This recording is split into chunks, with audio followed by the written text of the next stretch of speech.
Assalamu alaikum dear audience, welcome back to another YouTube tutorial from Naeem Bukhari YouTube channel. So today we are going to discuss lecture number 14, which is regarding acid-fast bacilli staining. Acid-fast bacilli are actually known as those bacteria or microorganisms which retain acid-fast staining. Okay, so first we will go for like Mycobacterium tuberculosis. Is actually a disease which is caused by acid-fast bacilli bacterium known as Mycobacterium tuberculosis. Mycobacterium tuberculosis is actually a microorganism which causes tuberculosis, and it was considered as a deadly disease because a lot of deaths was reported in the past due to this disease. So we will know about like how Mycobacterium causes a disease. So actually there are three types of Mycobacterium led diseases, which includes like active tuberculosis, and the second one includes like miliary tuberculosis, and the third one includes like latent tuberculosis. In the first active tuberculosis, we can say in active tuberculosis or immediate tuberculosis, the Mycobacterium tuberculosis is active and actively causes the disease of the lungs. Okay, and this disease can be transmitted through sneezing, coughing, and a lot of samples patient do present. But we will discuss Mycobacterium miliary, which is a disease like tuberculosis miliary, which is caused by Mycobacterium tuberculosis. In this disease, usually Mycobacterium get a chance to be part of the bloodstream. Okay, where in the third case known as latent tuberculosis, in latent tuberculosis actually a few colonies or few number of microorganisms like Mycobacterium tuberculosis resides in the body, but they are restricted and coped up by the immune system. So immune system actually cope them those microorganisms, so that's why we can say disease is not appeared or the symptoms are not presented.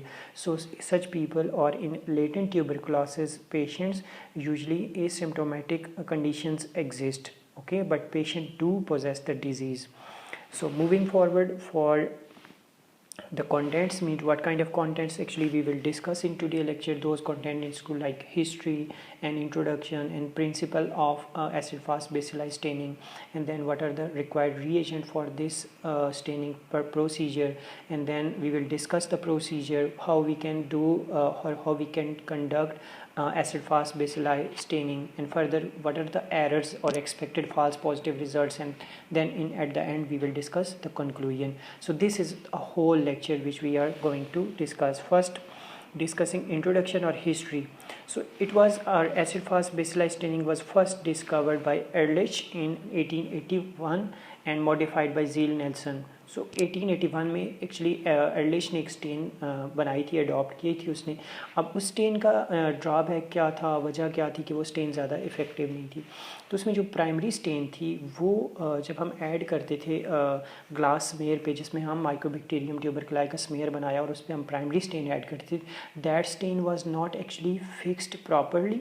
और दूसरा problem ये था कि वो जो Mycobacterium ट्यूबरकुलाई है that was not even absorbing all the stain, कि वो जो सारी स्टेन जो ऐड ऊपर करते थे वो फिक्स प्रॉपर एब्जॉर्ब नहीं होती थी. माइकोबैक्टीरियम ट्यूबरकुलाई उसको एब्जॉर्ब नहीं करता था प्राइमरी स्टेन को. And what was the reason, actually due to presence of mycolic acid in the cell wall of mycobacterium. तो माइकोबैक्टीरियम की जो सेल वॉल थी उसमें माइकोलिक एसिड प्रेजेंट था, इस वजह से वो प्रॉपर फिक्सेशन नहीं होती थी, जो स्टेन थी वो एब्जॉर्ब नहीं होती थी.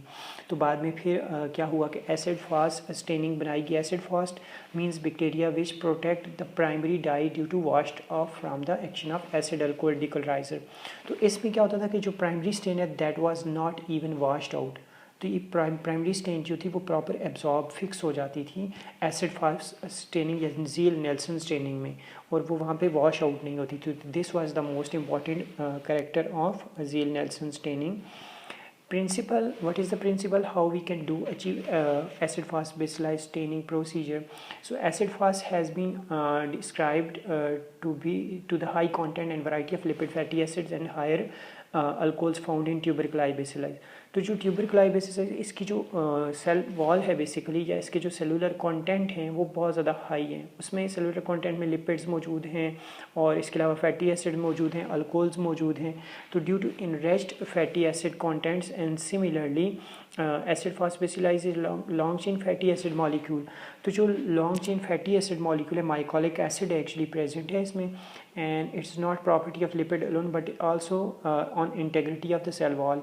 तो जो एसिड फास है ये बेसिकली क्या करता है कि ये लिपिड्स जो मौजूद हैं ये क्या करते हैं कि सेल वॉल की इंटेग्रिटी, जो माइकोबैक्टीरियम की सेल वॉल की इंटेग्रिटी है उसको इम्प्रूव किया जाता है, वो काफ़ी इम्प्रूव्ड होती है। और वो क्यों होती है? Due to presence of mycolic acid and higher lipid content and fatty acid content.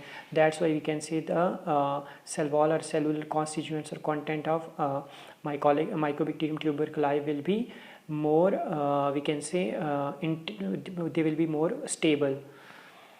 So Ziehl-Neelsen staining is a modification of Ehrlich's original method। तो जो Ehrlich ने प्रीवियस स्टेन बनाई थी जिसमें वो प्राइमरी स्टेन यूज़ करते थे और उसके बाद वो अल्कोहल ऐड कर देते थे, तो इससे क्या होता था कि जो प्राइमरी स्टेन थी वो वहाँ से वॉश आउट हो जाती थी। That was not actually absorb by mycobacterium tuberculi in a proper. That's why फिर Ziehl-Neelsen स्टेन बनाई गई और इसने क्या किया, Ziehl-Neelsen स्टेनिंग जो कि एक डिफरेंशियल स्टेनिंग का मेथड है, और इसमें जो अर्ली स्टेन था staining of the acid fast by use of aniline gelatin violet followed by strong nitric acid. तो पुराने ज़माने में बेसिकली क्या किया जाता था कि aniline gelatin primary stain use करके और उसके ऊपर नाइट्रिक एसिड ऐड कर दिया जाता था या कोई और डीकलराइजर ऐड किया जाता था, अल्कोहल ऐड कर दिया जाता था। तो उससे क्या होती है, the ordinary aniline dye solution do not readily penetrate the acid fast bacilli. तो जो एसिड फास्ट बेसिलाई है उसमें वो प्रॉपर पेनिट्रेट नहीं कर जाते थे, ठीक है। जब पेनिट्रेट वो नहीं करते थे तो इसका मतलब है कि वो प्राइमरी स्टेन वॉश आउट हो जाती थी, जो पहले उन्होंने स्टेनिंग की टेक्निक्स वो अडॉप्ट करते थे। By the use of powerful staining methods or solutions they contain phenol and application of heat the dye can be made to penetrate the bacilli। but जो Ziehl-Neelsen staining है उसमें क्या हुआ है कि इन्होंने क्या किया कि इसको जो हीट फिक्सेशन है स्लाइड बनाई, उस पर माइकोबैक्टीरियम ट्यूबरकुलोसिस की कॉलोनीज़ को इनोकुलेट किया, स्लाइड के ऊपर ऐड किया और फिर हीट फिक्सेशन के ज़रिए स्मेयर बना के उसको हीट फिक्स किया, उसको स्पिरिट लैम्प पे थोड़ा हीट किया तो उससे वो प्रॉपर जो फिक्स होना स्टार्ट हो गई कि वो जो कॉलोनीज़ हैं बेसिकली या वो जो ग्लास स्लाइड है उस पर माइकोबैक्टीरियम ट्यूबरकुलाई फिक्स हो गया, प्रॉपर डिस्पर्स हो गया। और फिर उसके ऊपर फिनोल ऐड कर दिया जाता था, तो फिनोल ऐड करने से वो बेसिकली वो पूरी फिक्स हो जाती थी, वो स्लाइड के ऊपर जो कल्चर है कॉलोनी वो प्रॉपरली फिक्स हो जाती थी, उसको ईजिली विजुलाइज भी किया जा सकता था। Phenol will solubilize the cell wall and heat will increase the stain penetration. तो फिनोल सेल की सोलेबिलिटी को बढ़ा देता है कि जब सेल सॉलेबल फॉर्म में होते हैं तो वो प्रॉपर ग्लास स्लाइड के ऊपर फिक्स, उसके सेलुलर कंटेंट फिक्स हो जाएंगे और उनको विजुलाइज करना आसान हो जाएगा। Once the stain the tuberculi bacillus will withstand the action of powerful decolorizing agents for considerable period of the time।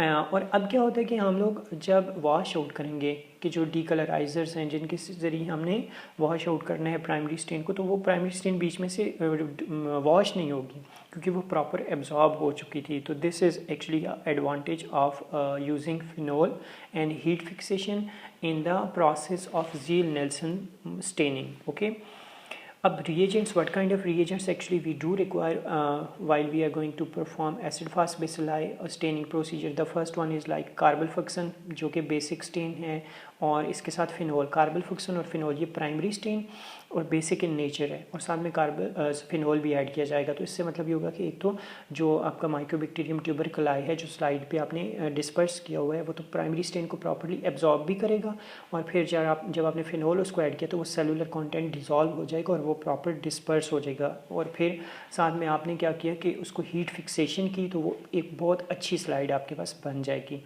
फिर डीकलराइज़र है आपके पास, डीकलराइज़र में आप सल्फ्यूरिक एसिड डालते हैं, अल्कोहल डालते हैं, एसिड अल्कोहल डालते हैं। तो इनका डीकलराइज़र का पर्पज़ ये होता है कि जो एक्स्ट्रा स्टेन है उसको वॉश आउट किया जाए। ओके, और काउंटर स्टेन मिथाइलिन ब्लू है, मींस जो सेकंड स्टेन है, सेकेंडरी स्टेन है, काउंटर स्टेन जिसको आप कह रहे हैं डीकलराइज़र्स के बाद आपने वो क्या करना है कि काउंटर स्टेन में मिथाइलिन ब्लू ऐड करनी है, और मिथाइलिन ब्लू ऐड करेंगे तो वो हमारे सेलुलर कंटेंट जो है माइकोबैक्टीरियम ट्यूबरकुलाई के उनको एक कंट्रास्ट फैशन में हम ऑब्जर्व कर कर सकेंगे, क्योंकि जब हम डिफरेंशियल स्टेनिंग की बात करते हैं तो हम सेलुलर पार्ट्स को डिफरेंशिएटली देख सकते हैं, तो इसी वजह से हम एक से ज़्यादा डाइज या स्टेन यूज़ कर रहे होते हैं.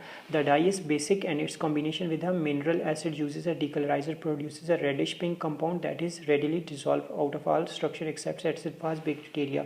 तो जो एसिड फास्ट बैक्टीरिया के अलावा जितने भी स्ट्रक्चर्स हैं, जितनी भी कोई कॉन्टेमिनेशन है या जो और सेलुलर स्ट्रक्चर्स हैं, वो सारे डिजॉल्व हो जाते हैं और हम एसिड फास्ट बेसिलाई को प्रॉपर्ली विजुअलाइज कर सकते हैं. To provide contrast to this red stain acid fast bacteria counter stain is used to which also helps to see other cells and non acid fast bacteria.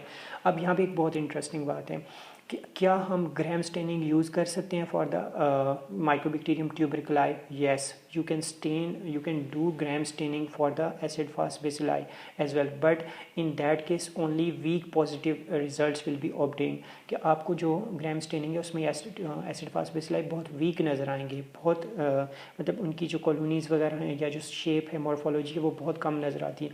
But इस case में जब आप use करें acid fast bacilli staining या zeal Nelson staining use करें, तो आपको वहाँ पे प्रॉपर कॉलोनीज़ मिलेंगी और प्रॉपर नज़र आएंगी, और जो नॉन एसिड फास्ट बैक्टीरिया हैं उन वो भी डिफरेंशिएट हो जाएंगे जब आप उस पर काउंटर स्लाइड ऐड करें. So this was all about lecture number 14 part A. In next part of this lecture we will discuss about the detailed procedure